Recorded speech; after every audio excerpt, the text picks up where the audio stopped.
Hola, hola, ¿cómo están? Muy buenas noches, buenos días, buenas tardes, independientemente de la hora en que vean esta presentación.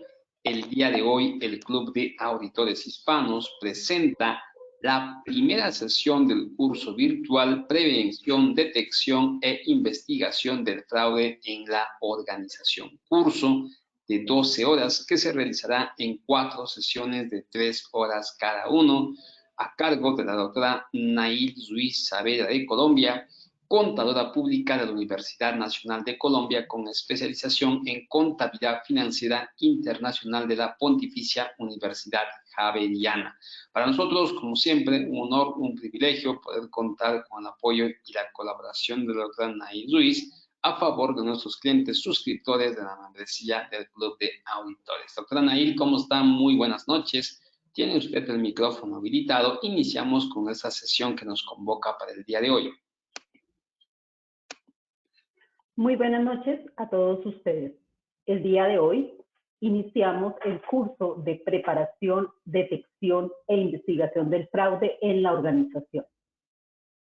El objetivo de este curso es que presentemos a ustedes herramientas que utilizan las organizaciones con el fin de realizar la prevención, la detección o la investigación del fraude en una organización.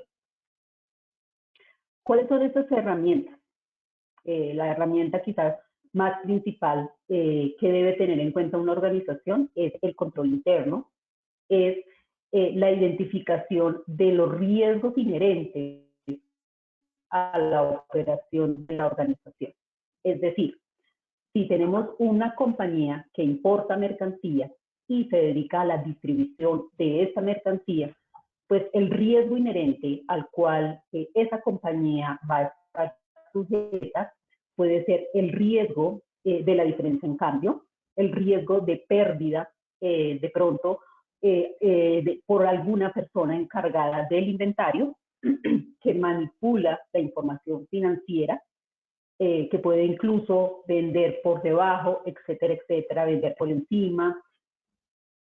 Es importantísimo que desde el punto de vista no solo de la auditoría interna de la organización, no solo de la auditoría externa, sino de la misma gerencia, de la cultura organizacional, se establezcan esos mecanismos con el fin de realizar la prevención, la detección del fraude. Como bien lo decía, estábamos hablando de inventario. También podríamos hablar, por ejemplo, en las ventas, cuando estamos hablando de la comisión que se le puede entregar a los vendedores.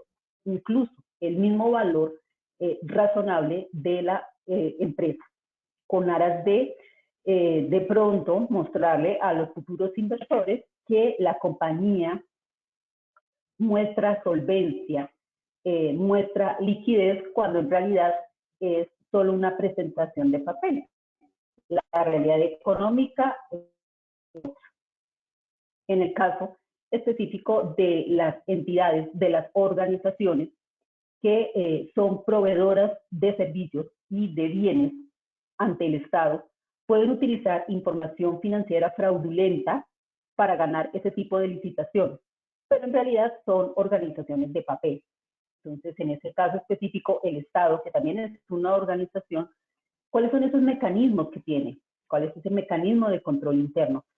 ¿Cómo es la documentación al interior de esa organización para la contratación de ese proveedor? Otro ejemplo también muy claro es el riesgo reputacional. ¿A qué se refiere el riesgo reputacional? Puede ser que nosotros nos dediquemos a la exportación de bienes y o servicios, pero en el momento de crear el cliente con el cual vamos a hacer ese contrato para la prestación de servicios o para la venta de bienes, no acatamos de revisarlo en las listas restrictivas. Y puede ser que ese cliente, aunque esté en otra jurisdicción, en otro país, esté en las listas restrictivas y puede estar siendo investigado por lavado de activos y o financiación del terrorismo. ¿Eso qué nos va a conllevar como organización? Nos va a conllevar a un riesgo reputacional. Entonces, miremos un poco cómo tenemos establecido este curso de prevención, detección e investigación del fraude en la organización. Estamos viendo los elementos que vamos a encontrar. En el primer módulo vamos a ver el control interno y riesgo. Entonces vamos a ver esa definición, ese objetivo de un sistema de control interno. Independiente de que estemos hablando de una organización familiar o de una organización, un holding, siempre es importante establecer ese sistema de control interno. ¿Cuáles son esos elementos del sistema de control interno? ¿Cómo gestionan los riesgos la compañía? Importantísimo. ¿Por qué? Toda actividad económica conlleva un riesgo inherente. Es importante como compañía, como organización, que se identifique ese riesgo y cuáles son esos mecanismos para la mitigación del riesgo. De igual forma, también vamos a establecer cuáles son esos posibles controles sobre los sistemas de la información contable. ¿Por qué? Porque el fin de la contabilidad de la información financiera es que sirva para la toma de decisiones económicas. Entonces, si nosotros, por ejemplo, tenemos un inventario que está por encima de lo que el mercado está dispuesto a pagar, pues muy posiblemente la toma de decisión económica que van a realizar, en este caso, el gobierno corporativo, la gerencia de la compañía, pues no va a ser muy acorde con la realidad. En el segundo módulo vamos a ver lo que implica la ética empresarial y el gobierno corporativo. Vamos a ver cuáles son esos fundamentos del gobierno corporativo, a qué se refiere con un código de buen gobierno y de ética. Y vamos a ver algunos casos de estudio. ¿Por qué? Porque a lo largo de lo que se ha definido como fraude en la organización, ese fraude económico dentro de la organización, también está cimentado en la falta de esa ética empresarial, es decir, de unos principios, de unos valores de ese gobierno corporativo, de cuáles son esos mecanismos para la mitigación de posibles riesgos del gobierno corporativo. Por ejemplo, nosotros tenemos una empresa que se dedica a vender productos, pero los vendemos de forma directa o los vendemos a través de almacenes de grandes superficies. Para eso tenemos a nuestros vendedores y los vendedores hacen toda la gestión en las grandes superficies. Si yo no tengo un buen mecanismo de control de gobierno corporativo, pues posiblemente va a existir o puede establecerse que hay conflicto de intereses de pronto con nuestros empleados y esos posibles proveedores o clientes. Entonces aquí es muy importante que se establezcan esos criterios de lo que debe contener el gobierno corporativo, la ética empresarial. En el tercer módulo ya vamos a mirar la parte de planeación de la auditoría. ¿Por qué? La prevención va de la mano con la gerencia, con la gobernanza de la organización, en tanto que la detección y la investigación ya está enfocada precisamente al papel que tiene la auditoría, llámese auditoría interna o la auditoría externa. Y ya cuando estamos hablando de un caso de fraude, de robo, de pérdida económica, pues ya vamos directamente a lo que es la auditoría forense. Ya es la importancia que desde el punto de vista de la organización observemos cuáles son esos mecanismos de mitigación de ese riesgo. ¿Para qué? Para que se pueda prevenir y evitar el fraude. Entonces, como les decía anteriormente, vamos a iniciar con el módulo 1, control interno y riesgo.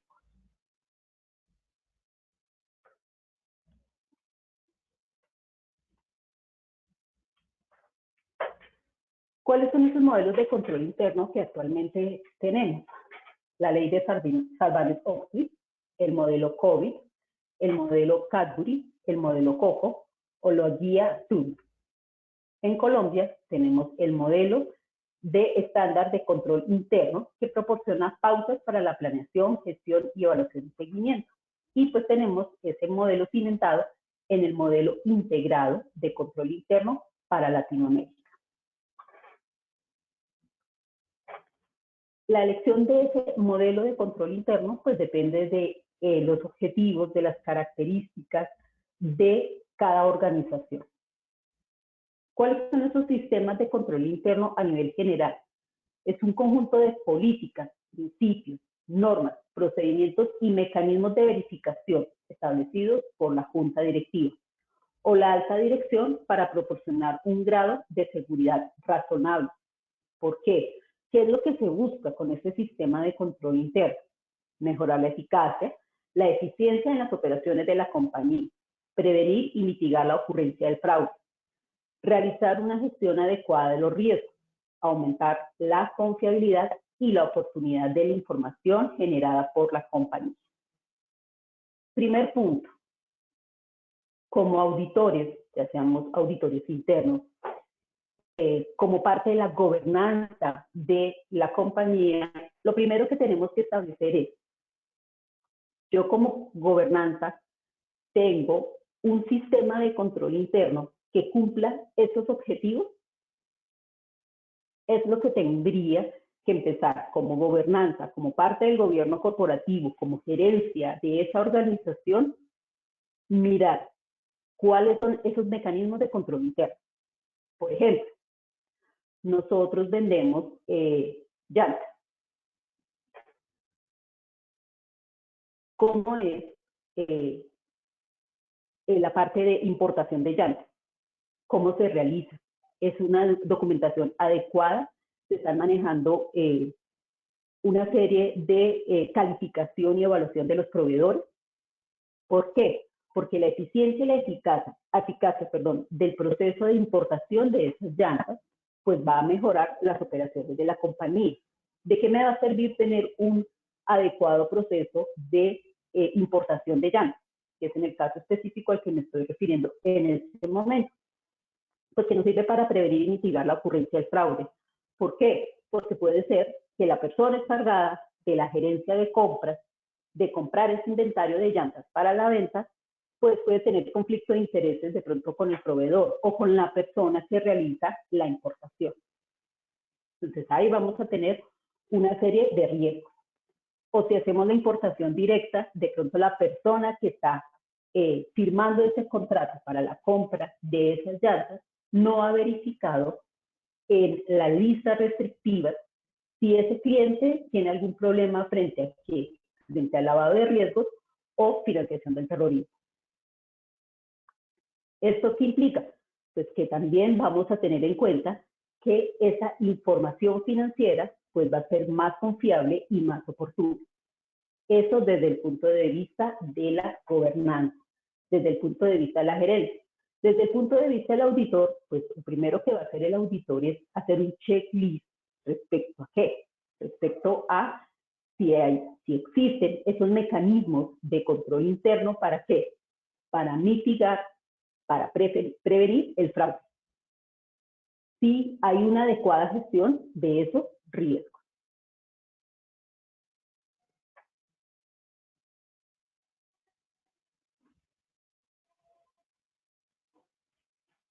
¿Cuáles son esos principios del sistema de control interno?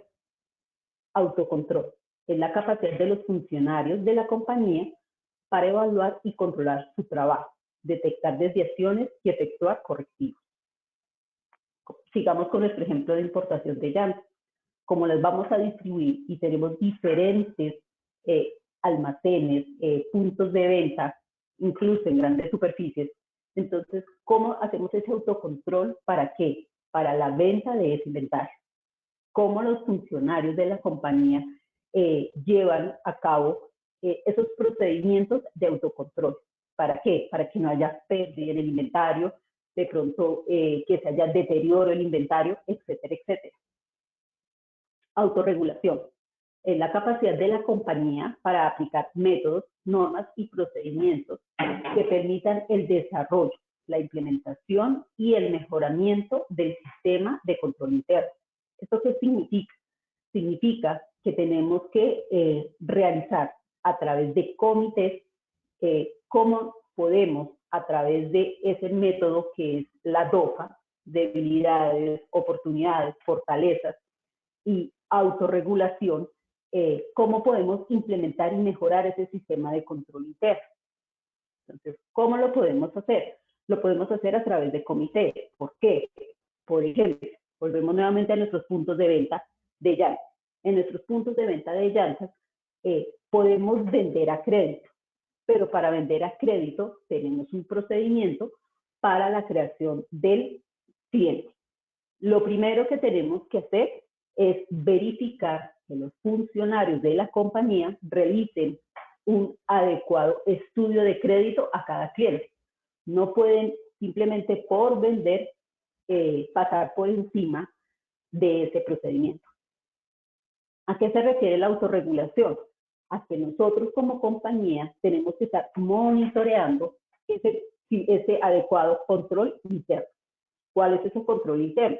Pues que la cartera de ese punto de venta se mantenga en los límites o en la rotación de cartera adecuada, que no se estén otorgando créditos a clientes que posiblemente tengan indicadores de deterioro.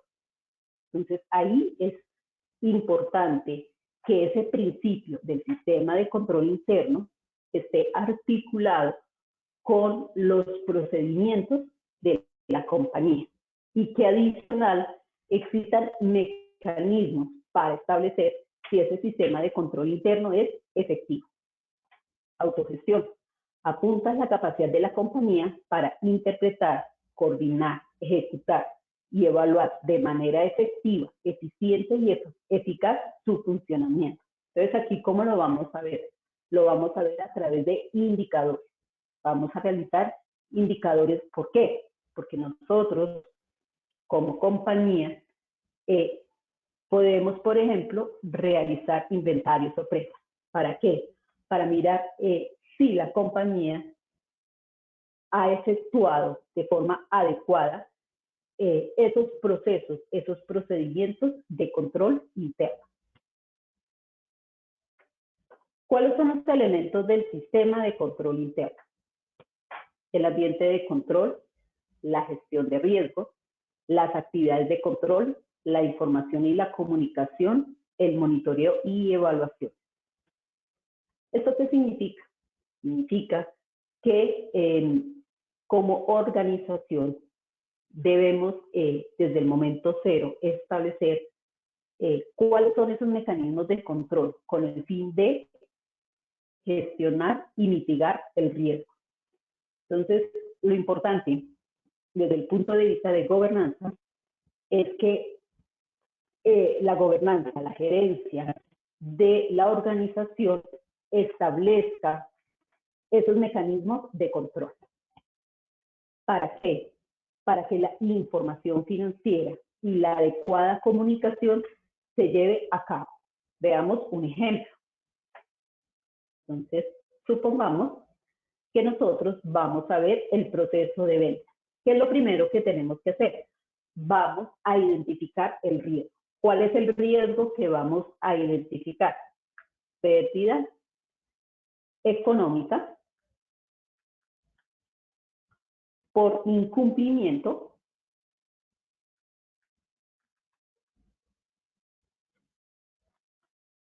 de los objetivos estratégicos.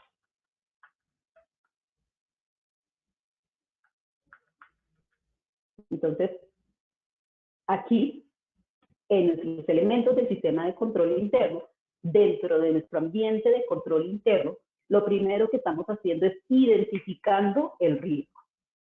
¿Qué actividad de control debemos elaborar, debemos efectuar para saber si puede existir una pérdida por incumplimiento de los objetivos estratégicos? Entonces, ¿cuál es ese tipo de control?